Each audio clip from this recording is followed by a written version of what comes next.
King's Game, King's Game, King's Game. Ah, une grande histoire d'amour. Tous ces moments gore, ces têtes découpées, ces corps démembrés. Ah là là. Présentation.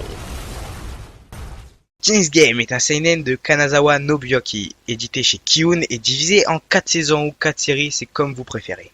King's Game en 5 tomes, King's Game Extreme en 5 tomes également, Origin en 6 tomes cette fois, et la toute dernière, King's Game Spiral, affichant 4 tomes pour le moment, mais encore en parution à l'heure où je vous parle.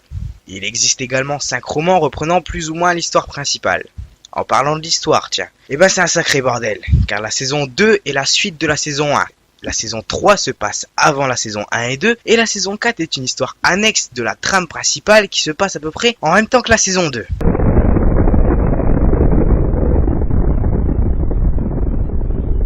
Un peu chaud à suivre quand même quand on reprend l'histoire après avoir abandonné lâchement le manga pendant une période plus ou moins longue.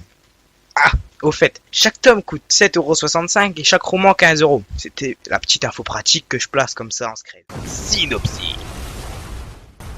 Alors en gros, on va suivre l'histoire de Nobuyuki Kanazawa, un lycéen assez lambda qu'on retrouve dans à peu près tous les mangas School Life. Il va être réveillé en pleine nuit par un étrange message qui met au défi 2 de ses camarades de classe de s'embrasser. À en croire le mystérieux expéditeur du mail, la classe entière participe à un King's Game justement, un jeu du roi littéralement auquel ils ne peuvent se soustraire. Jour après jour, minute après minute, à minuit pile, un nouveau défi s'affiche sur le téléphone portable des lycéens qui finissent par découvrir la cruelle vérité. Ils ont 24 heures pour exécuter les ordres de ce fameux roi et la sanction en cas de désobéissance est la mort absolue.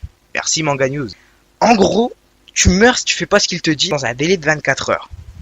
Vous l'aurez compris, c'est un manga à éviter aux âmes sensibles. Les exécutions sont assez, extrêmement violentes et hardcore. Qualité scénario. Si vous êtes un pointu de scénario,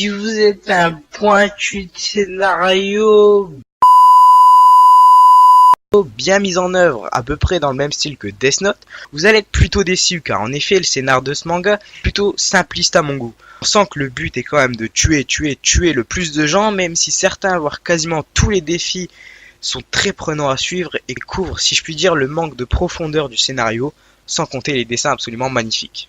Conclusion. Pour conclure, je dirais que c'est un très très bon manga à lire quand on veut pas se prendre la tête. On veut passer le temps tranquillement posé dans son lit avec des dessins vraiment magnifiques à mon goût. Fin. C'est la fin de cette vidéo, n'hésitez pas à aller voir la vidéo de Yuno qui doit déjà être sortie à l'heure où je vous parle.